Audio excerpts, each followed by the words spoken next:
Hey y'all, thanks for tuning back into Chickanic. Hope everybody's having a great week. Yes, you did read that right. Today I am going to answer every single one of y'all's questions. So don't go anywhere because I'm going to give you details on how I can answer your question specifically. So every day I get about 300 comments on my videos plus and about 30 inbox messages and about 30 emails.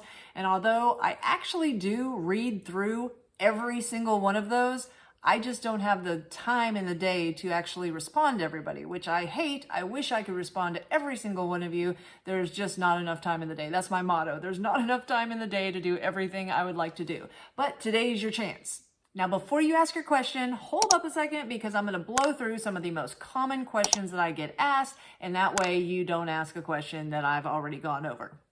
All right, so I made a list.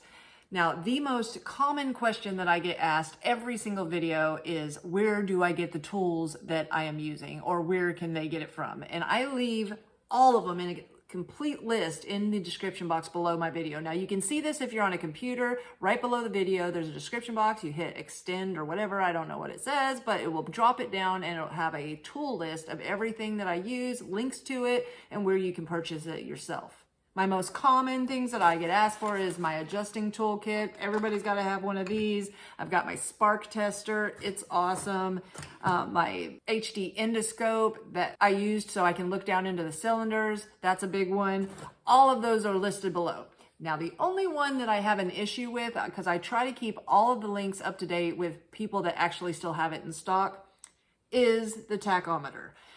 Every time I put a link to this tachometer, it sells out in a day or two. So unfortunately, the link I put on my last video, it's already sold out. But on top of that, the bad part is these things used to be 80, 90 bucks, maybe cheaper. I don't remember how much I spent on my first one years and years ago. And I think the last one was around 90, and then they're just continuously going up in price. So I don't know if it's the influx of everybody buying them through the videos making them go up, but the last one I saw was $150. And as awesome as this thing is, I don't know if it's worth $150, but that's up to you. I will try to find another link and it will be in the description box below.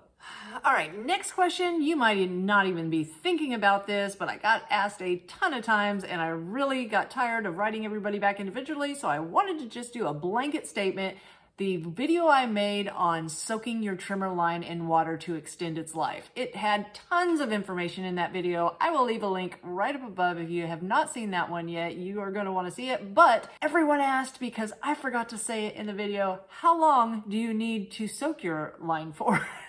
I didn't even think about it. Just overnight is fine, and you can do it again and again. And a lot of people said that plastic will not soak in the water, but I only said it because it's actually in the steel owner manual to do that. So it's the truth. Soak your line in water and it will extend its life. And I know this is a weird one, but one of the most common questions I get asked is, how do I keep my hands clean? And I know I watch a lot of mechanic videos and their hands are pretty dark and scary, but that's because they get into a lot more gooky stuff than I do.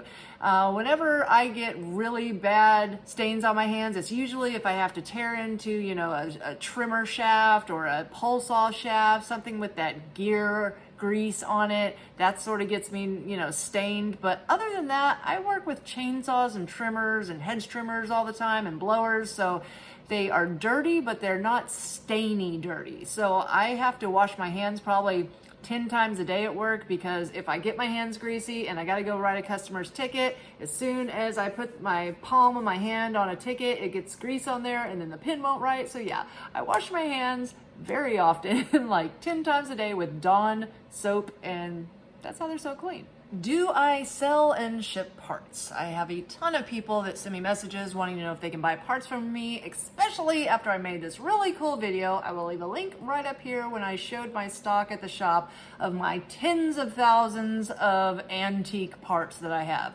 When I acquired the shop in 2011, it had already been a repair shop for 30 years before that and had bought out multiple different shops when they closed, and so their inventory of things like Tecumseh parts and Homelight parts and McCullough parts was quite extensive and impressive. So I didn't mean to like flaunt that in everybody's face and be like, oh, look what I got. But unfortunately, I just don't have the time to ship anything. I'm not set up for that. I am doing all I can to get the Chickanic shirts out every week. So eventually, hopefully, I will be able to do something like that and maybe put it on an online store at my chickanic.com. But right now, I'm sorry guys, I don't have any way to ship you anything.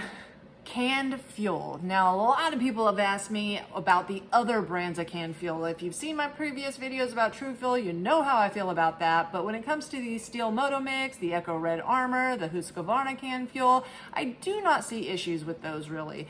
I have seen a couple times with the Husqvarna oil, but other than that, I can pretty much say it's been on a hand full of times that I've seen any issues with any of those canned fuels. It's just the True Fuel. And going along with canned fuels, a ton of people ask me about if I've used Aspen fuel. No, I've never seen it here, so I don't really know anything about it. So I'm sorry about that, but I will definitely try it out if I ever find some. Another extremely common comment that I get is about the Cougar sitting in my driveway. Yeah, I got a 1968 Mercury Cougar that is going to be repaired, completely restored, but I haven't had the time or the space to do it yet. We are going to be building a shop on our property that we can work on our cars in because we've got, lots of plans to do stuff like that. Now that Cougar is going to be the next thing that we work on. We have already purchased all of the parts for it that we need. We just got to have the time and space to do it. Another one is not as much of a question as it is what people might be thinking, and that is, am I sponsored by anybody? Absolutely not. In 129 videos that I've made so far, there has only been 3 times that I happened to promote a product because it was given to me. Yes, I'm not gonna lie, it was given to me. 1, because I wanted it. 2, because I, decided that I would do it. And 3 is because I thought that y'all might want it too. Like the Gulu GT 3000 jump starter, that thing is awesome, seriously. There was a solar powered generator in times like these, everybody needs a backup, just saying. And then my bullhorns, that was completely ridiculous, but I wanted some. I do not push any kind of things on y'all just because you're not here for that. You're here to see repairs, and that's just what I do. Now, I'm going to stop right here for a second to tell you how I will answer your specific question. Now, you got to do something a little bit for me to answer it. When I go to the comment section, I can actually see who's subscribed, for how long they've been subscribed, and if I've liked their comments before. So if you are a subscriber already, or if you subscribe before you comment, I will be able to see it. And I promise you, I will answer your question. It's that easy. Just subscribe, ask your question. If you don't like me later, you can bone out. It's okay. Now, if you have a question regarding a specific piece of machinery, I really need some information on it. I will need a model number. I will need to know specifics of things that you've done, how it's acted, and why it's to this point. And hopefully, I can get you a solution. If it's any personal questions, bring them on. If you have any questions about parts, just give me your model number and I'll find it for you. Another extremely common question is, what do I think about electrical and battery powered equipment? Where do I start? First, I think it is really good for people that need it, especially if it is hard for you to carry a gas powered anything, or if you're just not able to run it anymore. Electrical or battery is definitely for you. When it comes to repairs, you're not going to have the repairs like you normally would with anything gas powered, but if you do need a repair, you don't have anywhere to take it. So make sure that whatever you buy comes with a really good warranty. When it comes to saving the planet, do I think that battery powered equipment is better than gas powered equipment? Absolutely not. Look up lithium mining. Another common one I get, I made a really cool video on how to store your 2-cycle equipment, especially if it has a primer bulb on it or a purge bulb, whatever you want to call it. I told everybody that you should put a very, very either straight 2-cycle oil mix, but I didn't, really tell you that if it's so thick that it's not priming through, you might want to dilute it slightly with gasoline. it's not going to hurt it because it'll have so much oil content in it. It's still going to keep everything real pliable, because I did have some questions on that. But yes, I do not believe in dry storage. I think the way gasoline is anymore, even the ethanol free, it just is eating these machines up. And even if you run it out, you're still not getting all the droplets out of your carburetor, off of your diaphragms, or out of the bowl of your 4-cycle engine, if that is it, because it's still sitting in the bottom. There's no way to get it out unless you actually remove the bowl. So either you gotta tear everything apart and clean it up, or you can use a heavy oil mix and it will work. If you haven't seen my video about that, I will leave a link right above. A couple more before I head out here. Especially on that last video where y'all got to follow me through my day and saw how many times I have to pull on things.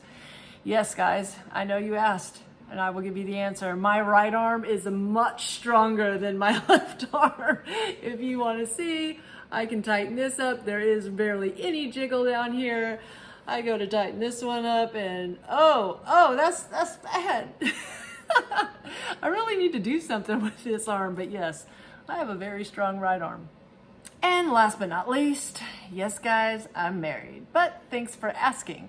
So that's it guys. If you would, subscribe, leave a comment below. I will help you with whatever you need. I will look up parts for you. We will figure out whatever kind of problems you have. Don't forget model numbers. That way I can definitely know what I'm looking at.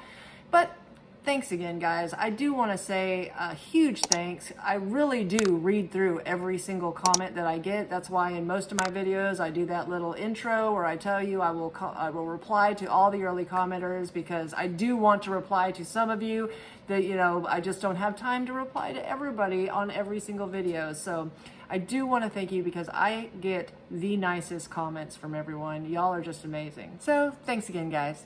Have a great day.